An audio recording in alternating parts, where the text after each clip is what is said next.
नमस्कार दोस्तों, आज हम ऐसी कहानी सुनेंगे जिसमें हमें पता चलेगा कि सच्ची भक्ति कैसी होती है और हमारी भक्ति के मार्ग पर चलकर किस प्रकार भगवान की कृपा मिलती है। बहुत समय पहले की बात है जब मनुष्य की आवाज़ से ज़्यादा महत्व उसकी नीयत का हुआ करता था। जब जंगलों में मौन भी मंत्र होता था, तब हिमालय की तलहटी में बसा था एक रहस्यमय आश्रम, ऋषि यतिनाथ का आश्रम। ऋषि यतिनाथ एक ऐसा तपस्वी जिनकी आंखों में शांति थी और मौन में शक्ति। वो किसी से कुछ नहीं कहते थे, न राजा, न संत, न धनवान, किसी को उत्तर नहीं देते। लोग कहते, जब कोई पूर्ण श्रद्धा लेकर आएगा तभी ऋषि बोलेंगे।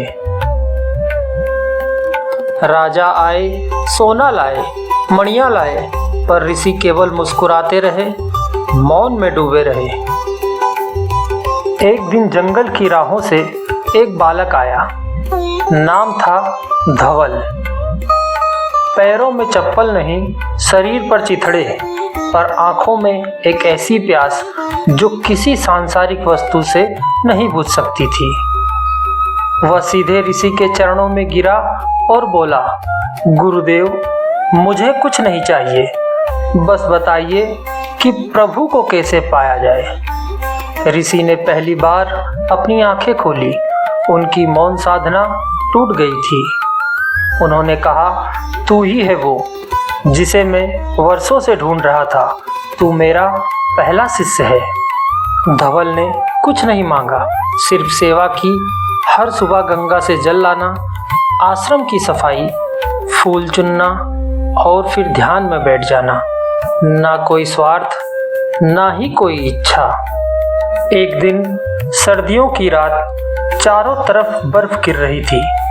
धवल खुले आसमान के नीचे ध्यान में बैठा था।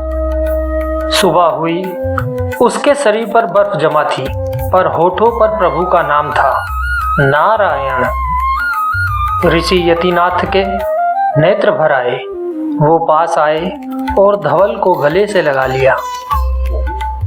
कहने लगे, श्रद्धा का ये रूप मैंने पहली बार देखा है। भक्ति न सिर्फ पूजा है, ये तो आत्मा का संपूर्ण समर्पण है। उसी रात धवल ध्यान में बैठा। एक प्रकाश उस पर उतरा, जैसे कोई दिव्य दिया उसकी आत्मा में जल गया हो। भगवान प्रकट हुए, बोले, धवल, तूने बिना मांगे सब कुछ पा लिया। तेरी भक्ति ने द्वार खोल दिए हैं जो बड़े बड़े योगी नहीं खोल पाए। धवल रोने लगा और बस हाथ जोड़कर बोला, हे प्रभु, अब पता चला आप कभी दूर थे ही नहीं, मैं ही खुद से दूर था। सुबह हुई, ऋषि यतिनाथ ने सबको बुलाया और कहा, आज से मेरा मौन समाप्त, क्योंकि मुझे मेरा उत्तर मिल गया। वो एक बालक था जिसकी भक्ति शब्दों से नहीं, प्रेम से थी।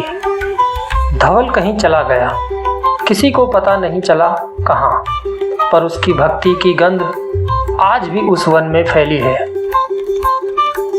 कहते हैं, अगर पूर्ण श्रद्धा से कोई पुकारे तो ऋषि की आत्मा अब भी उत्तर देती है। कहानी का सार, भक्ति तब तक अधूरी है जब तक उसमें स्वार्थ है, और जब आत्मा पूरी तरह समर्पित हो जाए तब प्रभु को पाना मुश्किल नहीं बल्कि स्वाभाविक हो जाता है।